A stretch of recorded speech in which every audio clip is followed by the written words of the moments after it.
Hello. So in this video, we're going to talk about Sigfried Kracauer's From Caligari to Hitler, a psychological history of the German film. So basically, in this book, Kracauer has there's sort of two levels he's working at. One is his direct reading. Sorry, my cat is scratching around in the litter box over there, so I don't know if the mic is picking that up. So one is his sort of direct reading of Robert Weine's The Cabinet of Dr. Caligari, which he links to the themes, the sort of cultural themes that ultimately inform Nazism and lead to the rise of Nazism. There's my kitty cat. He's trying to get in my laundry basket, but it's too full. I have to do laundry tomorrow at time of filming. So that's one element. Kracauer is really interested in this idea that the Cabinet of Dr. Caligari represents this set of themes, set of concerns that eventually lead to the rise of Nazism. The second and somewhat larger scale point is this idea of psychological history, right? This idea is somewhere between national character and zeitgeist. It is not quite as limited and essentialist as national character, the sort of unchanging sense that there is a German national character. Germans are this way, or the French are this way, or Malaysians are this way, or whatever it is. It's also not quite as limited as zeitgeist, right? Because the idea of zeitgeist is basically like, here is a cultural moment. Kracauer is kind of combining the two of them. There is a cultural moment that is specific to the German psyche. That's sort of his big idea. So, in terms of his reading of Caligari as a film, what he's really interested in it is the way in which the film is set up. The film is originally written by two guys. It's written by Hans Janowicz, who was a Czech author, and the Austrian Karl Mayer. So it's written by these two guys, both of whom are very anti-authoritarian. They are very, very skeptical of power, of authority, of stuff like this. They incline toward revolutionary sentiment. And so what Kracauer says about the original script is that this horror tale in the spirit of E.T.A. Hoffmann was an outspoken revolutionary story. In it, as Janowicz indicates, he and Karl Mayer half-intentionally stigmatized the omnipotence of a state authority manifesting itself in universal conscription and declarations of war. The German war government, that's the German war government of World War I, because the film came out in 1921, the German war government seemed to the authors the prototype of such voracious authority. Subjects of the Austro-Hungarian monarchy, they were in a better position than most citizens of the Reich to penetrate the fatal tendencies inherent in the German system. The character of Caligari embodies these tendencies. He stands for an unlimited authority that idolizes power as such, and to satisfy its lust for domination ruthlessly violates all human rights and values. Functioning as a mere instrument, Cesare is not so much a guilty murderer as Caligari's innocent victim. This is how the authors themselves understood him. According to the pacifist-minded Janowicz, they had created Cesare with the dim design of portraying the common man who, under the pressure of compulsory military service, is drilled to kill and be killed. The revolutionary meaning of the story reveals itself unmistakably at the end, with the disclosure of the psychiatrist as Caligari. Reason overpowers unreasonable power. Insane authority is symbolically abolished. That's the story, the core story of Caligari.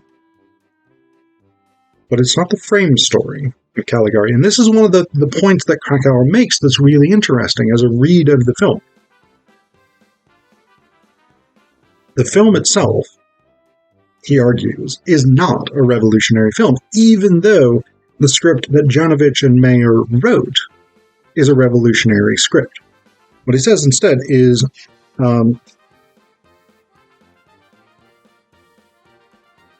since his father, talking about Robert Weine, since his father, a once famous Dresden doctor, had become slightly insane toward the end of his life, Weine was not entirely unprepared to tackle the case of Dr. Caligari. He suggested, in complete harmony with what Lang had planned, an essential change of the original story, a change against which the two authors violently protested, but no one heeded them. This is the addition of the frame story. And so what Kracauer says about the addition of the frame story is that Janovich and Mayer knew why they raged against the framing story. It perverted, if not reversed, their intrinsic intentions. While the original story exposed the madness inherent in authority, Weine's Caligari glorified authority and convicted its antagonist of madness. A revolutionary film was thus turned into a conformist one, following the much-used pattern of declaring some normal but troublesome individual insane and sending him to a lunatic asylum. This change is undoubtedly resulted not so much from Weine's personal predilections as from his intrinsic submission to the necessities of the screen. Films, at least commercial films, are forced to answer to mass desires. And so this is part of Krakauer's larger argument. This idea that the films produced in Germany from the end of World War I up through the period of the Nazis represent this psychological history of the German people. And the sort of central point that he makes about the core elements of German cinematography during the 1920s especially is that it's dominated by a set of recurring themes. And he breaks these out into three themes that we see especially in the immediate post-war period. The first is an obsession with stories about tyrants. What he says here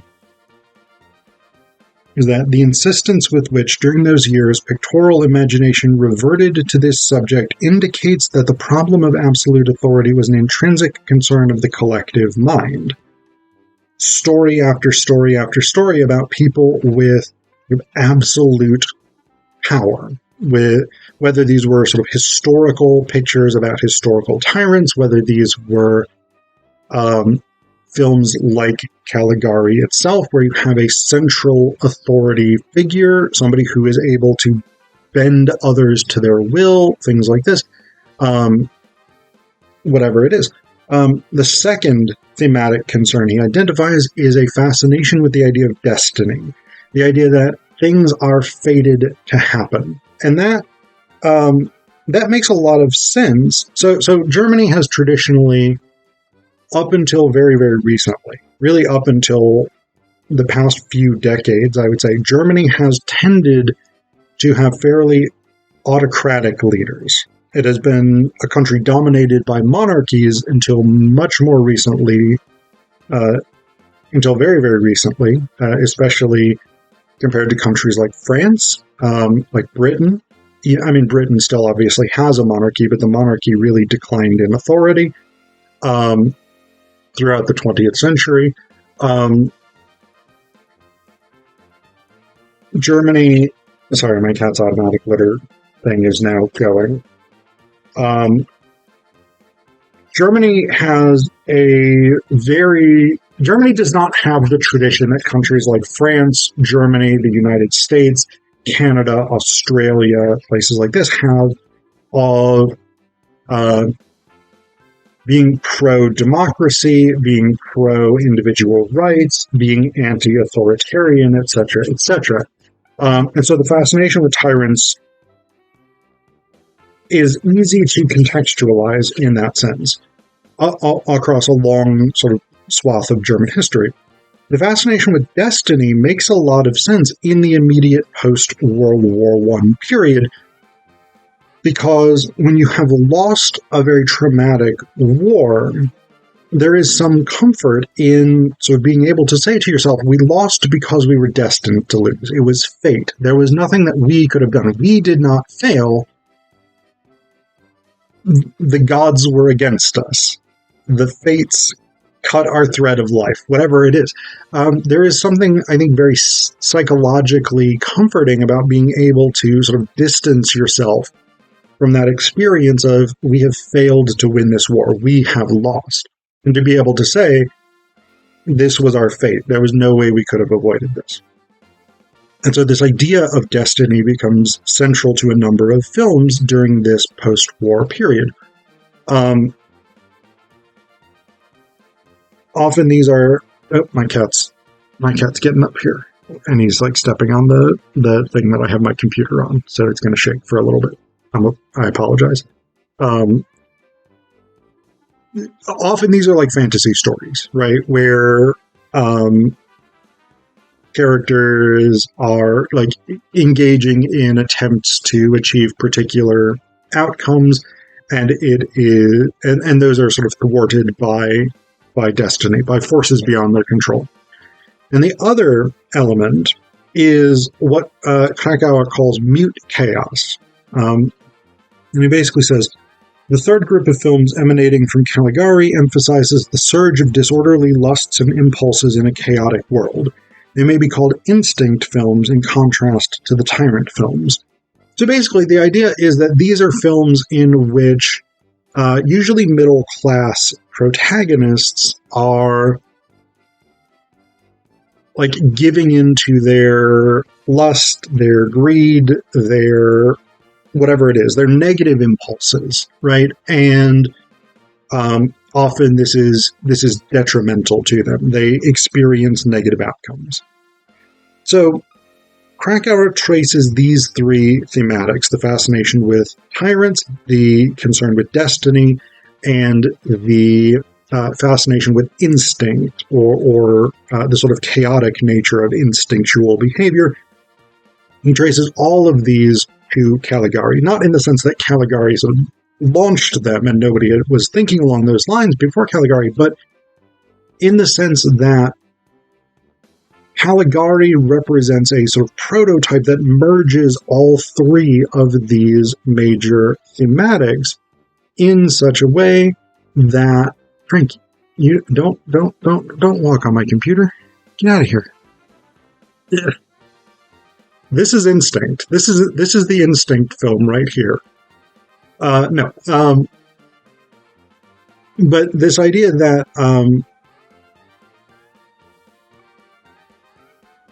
sorry, I got to knock him off here. There we go.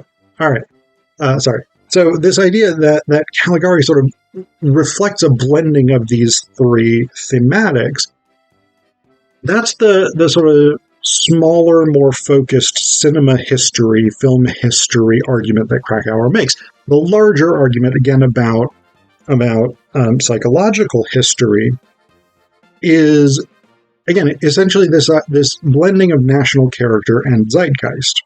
So he says here in the preface, where he's sort of stating the basic goal of the book, "It is my contention that through an analysis of the German film's deep psychological dispositions, predominant in Germany from 1918 to 1933, can be exposed dispositions which influenced the course of events during that time, and which will have to be reckoned with in the post-Hitler era. I have reason to believe that the use made here of films as a medium of research can profitably be extended to studies of current mass behavior in the United States and elsewhere." He also says, in terms of this idea of national psychology or psychological history, "The interest here lies exclusively in such collective dispositions or tendencies as prevail within a nation at a certain stage of its development. What fears and hopes swept Germany immediately after World War I? Questions of this kind are legitimate because of their limited range. Incidentally, they are the only ones that can be they are the only ones which can be answered by an appropriate analysis of the films of the time. In other words, this book is not concerned with the establishment of some national character pattern allegedly elevated above history. It is concerned with the psychological pattern of people at a particular time. So, again, we see this sort of blending of national character, what are Germans about, but also zeitgeist, what's going on at this time in the culture. There's a couple of issues with Kracauer's approach here. It's not inherently a bad idea. There's some merit to it, but there are limitations to it as well. One of the limitations, and other people have pointed this out about Kracauer's work, one of them is he somewhat assumes that films represent the collective consciousness of the German people at this time, as opposed to representing the films made by a very centralized and controlled film industry. Because during World War I, the German film industry was taken over by the government, largely. They created propaganda films who order, basically, for the government. That somewhat carried over into the post-war period, toward the Weimar Republic, etc., etc. The government played a large role in determining what kinds of films were made, a much larger role than it played in, for instance, the US, in Britain, in France. That, and Kracauer talks about that. He talks about the history of German cinema going from World War I into the 20s. And yet he seems to sort of graze past that observation that films made at the behest of the government do not necessarily represent the consciousness of the people in general. Another critique that has been made of From Caligari to Hitler is that Kracauer is not an especially responsible film scholar, in the sense that, yes, he does talk about a lot of movies, but he also ignores massive numbers of movies that were made during this period. The 1920s was a boom period for movies. Often movies were quite short, but they were also made quite quickly. And so you had dozens and dozens and dozens of movies coming out from individual studios every year in a way that you don't have today, because movies are so much longer, they take so much more editing, they take so much more special effects, all that stuff. And so Kracauer chooses the films that represent the concerns that he's interested in, and he sort of ignores large groups of others that don't necessarily fit those concerns as well. The other issue is that some of the films Kracauer writes about, he had seen but had not necessarily seen recently. Indeed, there seems to be a suspicion, at least, that Kracauer wrote about Caligari without having seen it for years or even decades. So that's not ideal. But I think the other sort of big concern with Kracauer's approach to psychological history is just hasty generalizations, right? This sort of sense of, the Germans are very comfortable with authority figures. Germans are very, and I mean, that makes sense when you are writing from the era of World War II, right? The rise of Hitler can be understood much more easily if you chalk it up to, well, Germans just like having people in authority over them. The problem is that's kind of intellectually lazy. So as much as Kracauer says this is not about unchanging national characteristics, it kind of relies on them. And so there are questions about the reliability of his argument because of these broad generalizations.